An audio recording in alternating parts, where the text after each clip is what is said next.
Indus water treaty, आखिर भारत ने 65 साल बाद क्यों कहा बस अब और नहीं।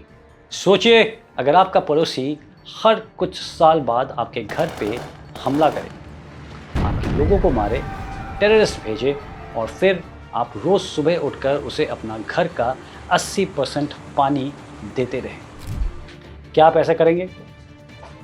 शायद नहीं, मैं तो कतई नहीं।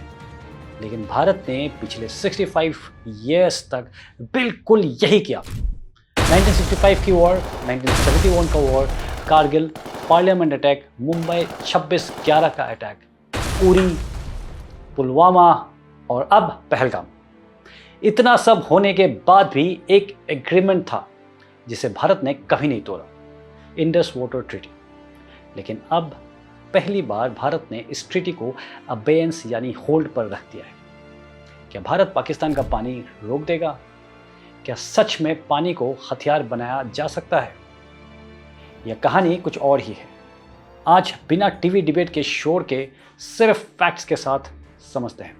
तो शुरू करते हैं कि इंडस वाटर ट्रीटी थी क्या।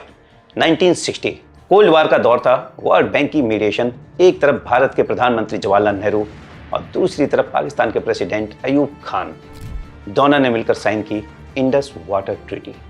इस ट्रीटी के हिसाब से पंजाब की 6 नदियों को बांट दिया गया। 3 नदियां भारत को मिलती हैं और 3 नदियां पाकिस्तान को। लेकिन सबसे इंटरेस्टिंग बात यह थी कि पाकिस्तान को मिला लगभग 80% पानी, यस 80%, और भारत के पास रहा सिर्फ 20%। जबकि भारत अपस्ट्रीम कंट्री था, जहां से पानी बहता हुआ पाकिस्तान की तरफ जाता है।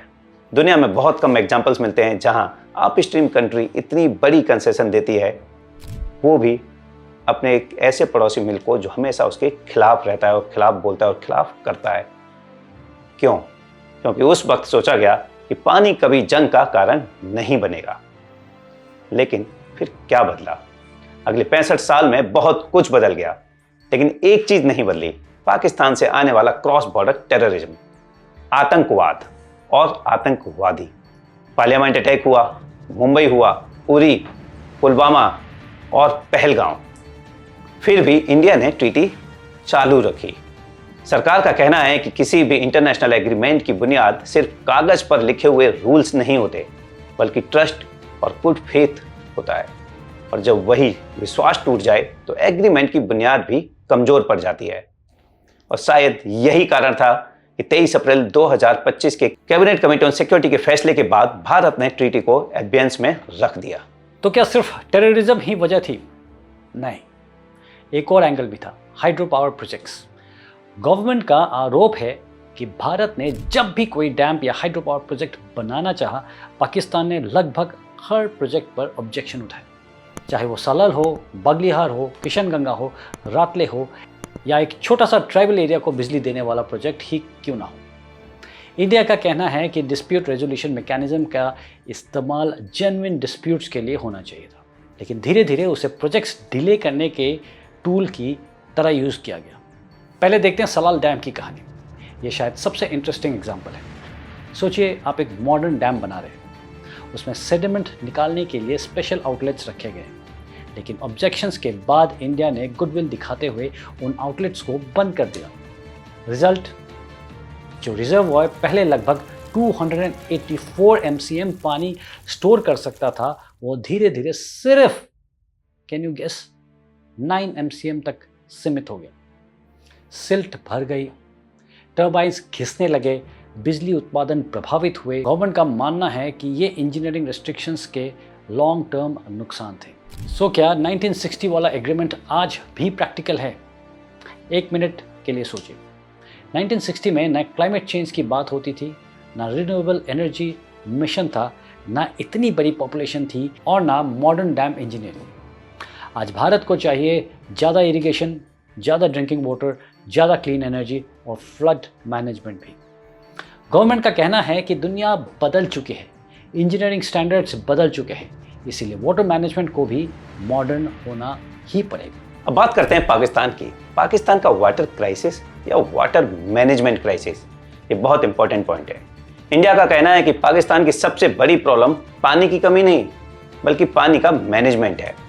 पाकिस्तान की अपनी नेशनल वाटर पॉलिसी के हिसाब से हर साल लगभग 35 मिलियन एकड़ फीट पानी सीधा अरेबियन सी में चला जाता है और कैनाल्स में डाइवर्ट किए गए पानी का 30 से 40% रास्ते में ही लीक या वेस्ट हो जाता है।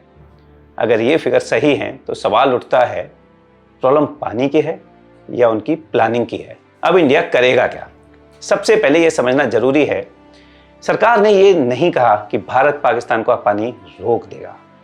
गवर्नमेंट का फोकस है अपना हक का पानी एफिशिएंटली यूज करना, हाइड्रो पावर प्रोजेक्ट को फास्ट ट्रैक करना, रिजर्वोयर्स की सिल्ट को साफ करना, ग्राउंड वाटर रिचार्ज बढ़ाना, इरिगेशन इंप्रूव और हमारे जितने भी हाइड्रो पावर प्रोजेक्ट्स हैं उन प्रोजेक्ट्स को एक्सेलरेट करना भी इसी स्ट्रेटजी का हिस्सा बताया गया है। और एक और इंटरेस्टिंग बात, ट्रीटी होल्ड पर होने के बाद भी भारत ने ह्यूमैनिटेरियन बेसिस पर पाकिस्तान को फ्लड वार्निंग्स भेजनी जारी रखी हुई हैं। आखिर में ये डिबेट सिर्फ पानी की नहीं है, ये ट्रस्ट की है, ये इंजीनियरिंग की है, ये डेवलपमेंट की है और सबसे बढ़कर ये नेशनल सिक्योरिटी की है। एक तरफ भारत का कहना है कि जब तक क्रॉस बॉर्डर टेररिज्म बंद नहीं होता है तब तक ट्रस्ट यानी भरोसा वापस नहीं आ सकता है। दूसरी तरफ पाकिस्तान की अपनी पोजीशन है। लेकिन एक बात तय है, आने वाले सालों में इंडस बेसिन सिर्फ एक रिवर सिस्टम नहीं बल्कि साउथ एशिया की जियोपॉलिटिक्स का सबसे बड़ा बैटलफील्ड बनने वाला है। That's all for now. जय हिंद।